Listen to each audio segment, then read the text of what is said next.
fun watch CodesEmpire.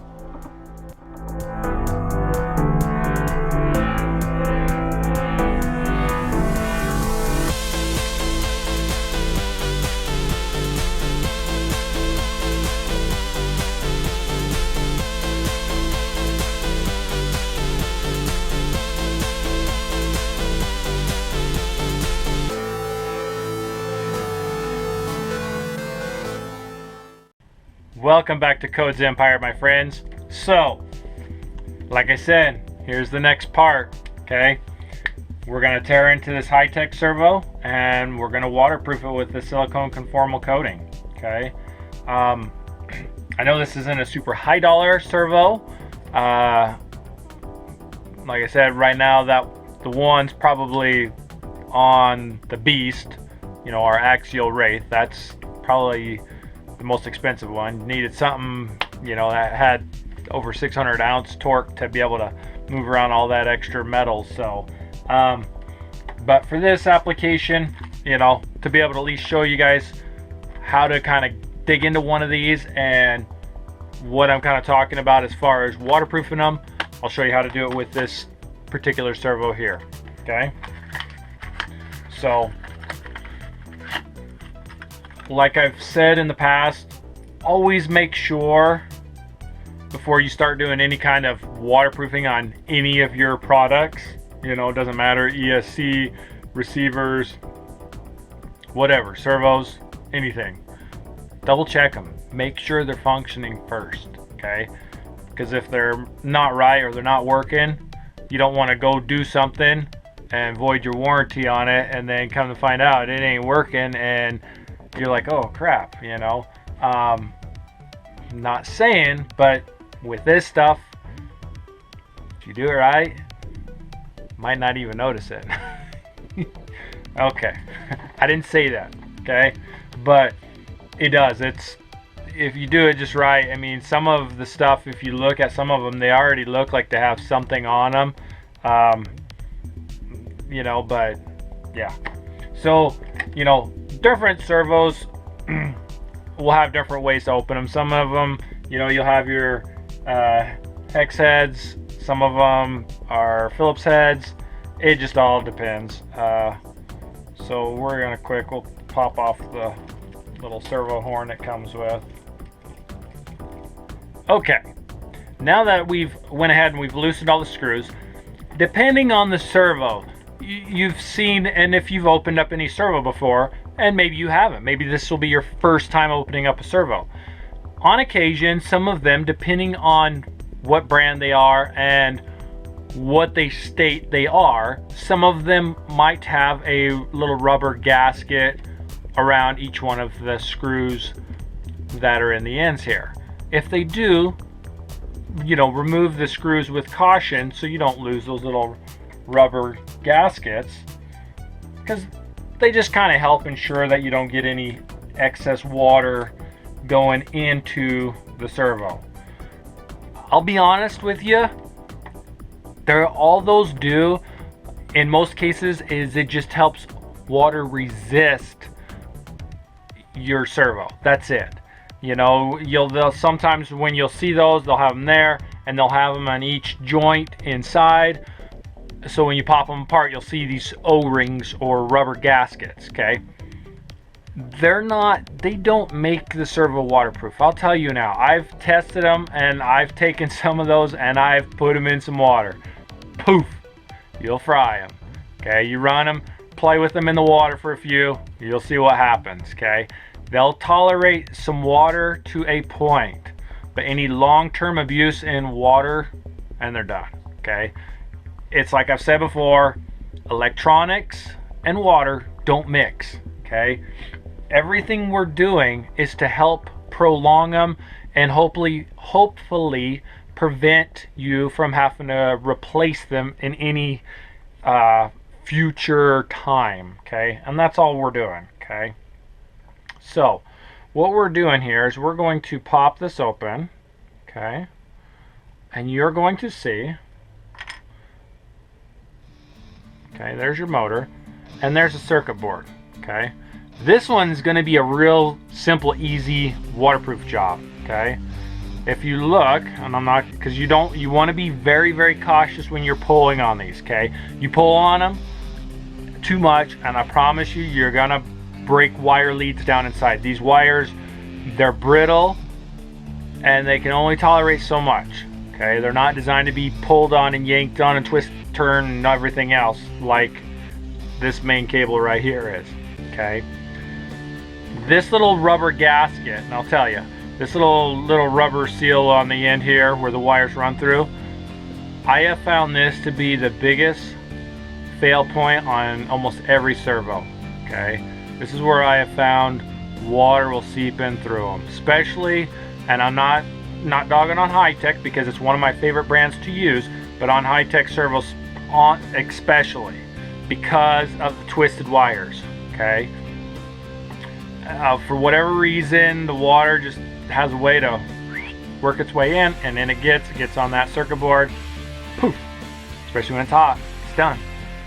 All it takes is a few little water vapor droplets, because I've actually fried them and opened them back up afterwards, and I've seen water droplets on them. Just, I mean, we're talking small minutes, and then you'll see the fry mark on the inside of it. You know, it's kind of a white kind of burn mark almost. It's real, it's noticeable, and when you open it up and you're like, yep, I think I cooked it. You know, it's different. It's a different smell than when you fry a motor, okay? Totally different smell. If you look, you'll see there's chips on both sides, okay? We got to coat both sides, okay? And down inside, you've got, like I was talking in our last waterproof video, but I'm going to mention it again here, and you can't really see it too well in here, but there's a pot down in there, okay? Yeah, not that kind, guys. There's one or two ways you can go at it. We can grease it up real quick first and put that back together, or you can coat this first and then grease it, okay? Totally up to you. Let's pop open, and we're just going to do this other side. I'm just going to see the way I did that, I kind of held that down so I could just pop this and remove this, okay? Now, depending on what kind of gears and bearing setup, you know, you can see there's a bearing in there, that's in there, you know, you can put, you know, depending on that, you know, will determine whether or not some of the gears actually pop out or whatnot, because I've pulled some of these apart and half the gears will end up coming out. Okay, I'm going to tell you my honest opinion, and everybody's got their thoughts and theories on it, and that's cool. You can do it however you want. This is how I do it. Yes, this has some grease already on them. I've heard people say, don't mix greases, don't mix greases. I'll tell you guys, to me, the amount of grease that's on that, when I put some of my grease in there, I never worry about it. Never had a problem. So, it's never caused an issue with any of my servos. The biggest, like I said, the biggest fail point I've ever had with the servo is getting water in it and frying it, because I failed to waterproof it correctly. Okay, that's going to be your biggest fail point.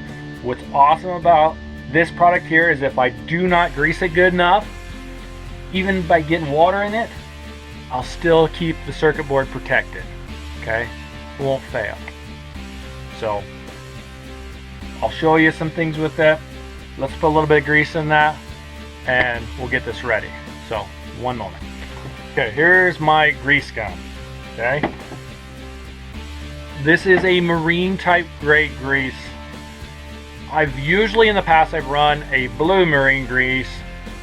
I've recently gone to a red, and I actually kind of like it a little bit better. And part reason, okay, it is more of a high temperature type grease. Is it necessary in this? No, you don't need it. You can stick with the blue. I mean, this is my opinion, okay? My thoughts. You know, everybody else will have their own thoughts on it, and that's cool. You know, you can run whatever type of grease you want in your rig if you really want to. So blue, red, whatever. doesn't really matter. Okay, I've gone to red lately, and so I'm just been running red.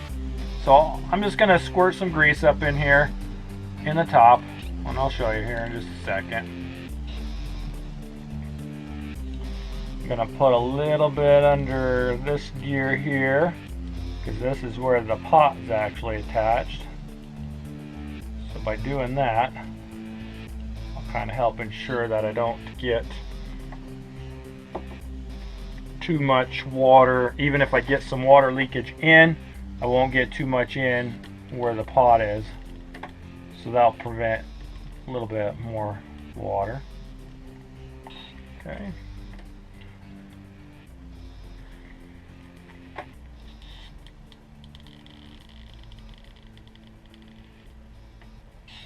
Okay, I feel good with that. Close that up. Sit my grease gun off to the side for a second here. Okay, so just going to show you real quick here. You can see I kind of squirted some grease in around this main gear, okay, because that's actually the side the pot's on, because that's where it tells you which position where that's actually located. Okay,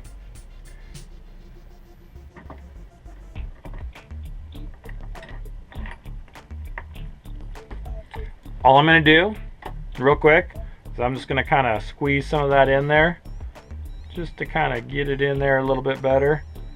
With all it is a flathead screwdriver. That's all I'm doing.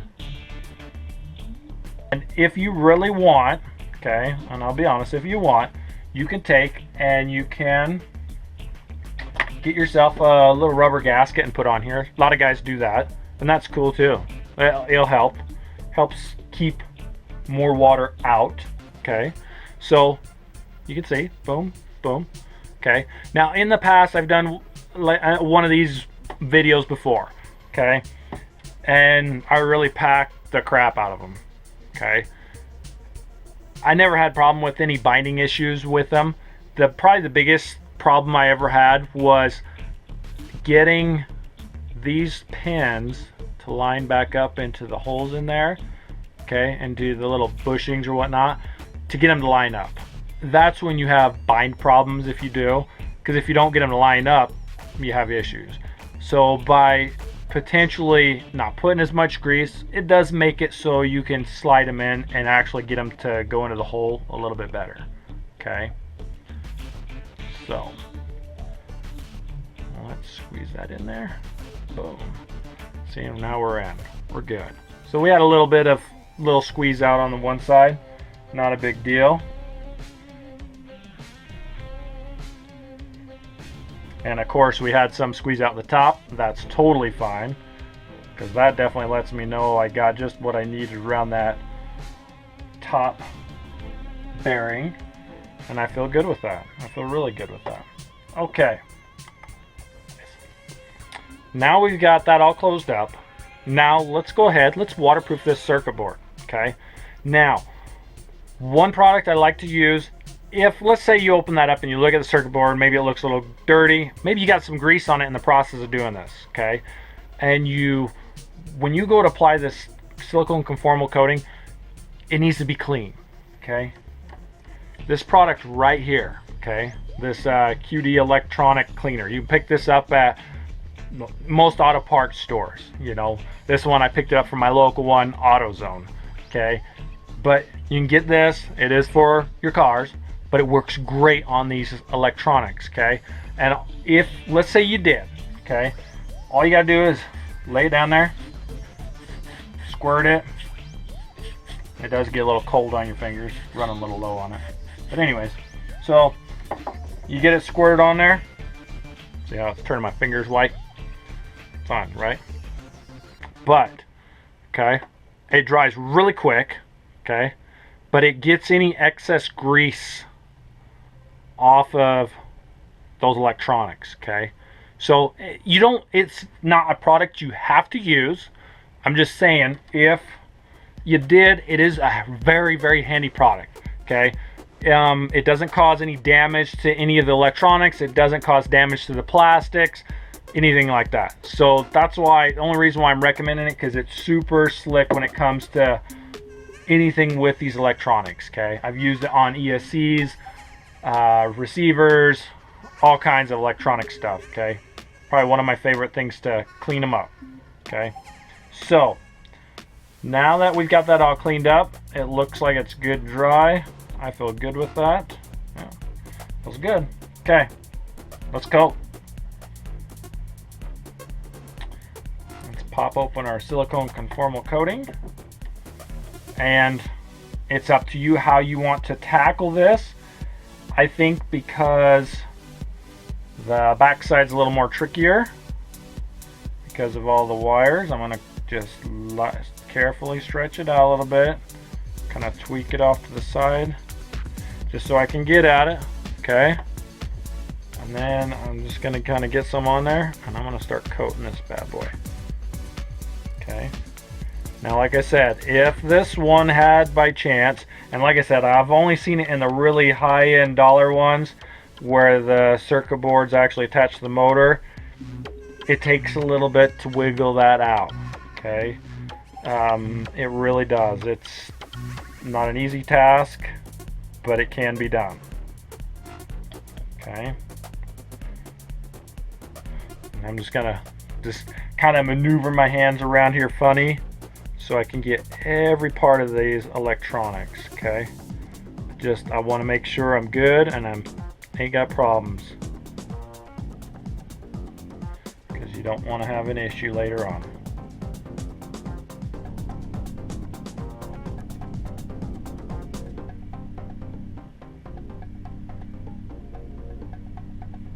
Okay, oh, got some on my pants. Good thing these are some work pants. Okay, now I'm going to coat the top.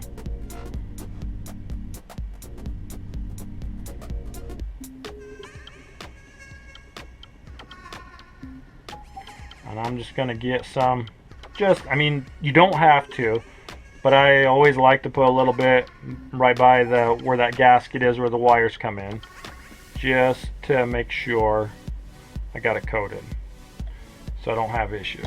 Okay, so now I'm just going to set this up and I'm going to let this dry overnight. Okay, and then I'll apply a second coat to it, which I'm telling you now, I would highly recommend it. Get that little corner edge. Okay, I would highly recommend applying at least 2 coats. Okay, then that way you don't have any issues with it or whatnot, and you'll be sitting pretty slick.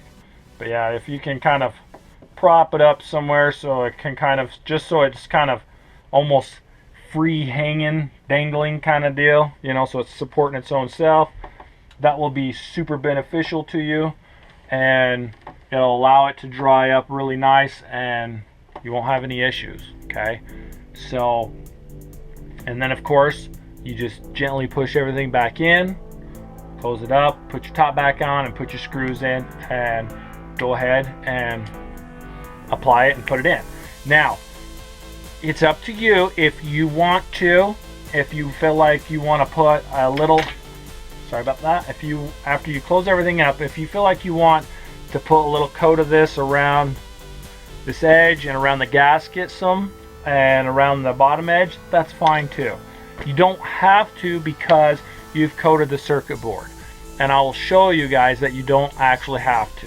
Okay, when we go to do our dunk test, our dunk tank test, okay, with our ESC receiver and everything and our servo, you'll see. So I'm not going to coat that at all, just so you can see that it does work, it won't have issues, and it'll be totally fine. So but as far as that goes, we'll go ahead and we'll wrap that up. Again, thank you for sticking with this and following along. I apologize, kind of went on a bit long with it, but I wanted to be thorough and making sure that if you're new to this hobby and you didn't know or understand some of these parts and what they actually do, that you'll kind of understand now.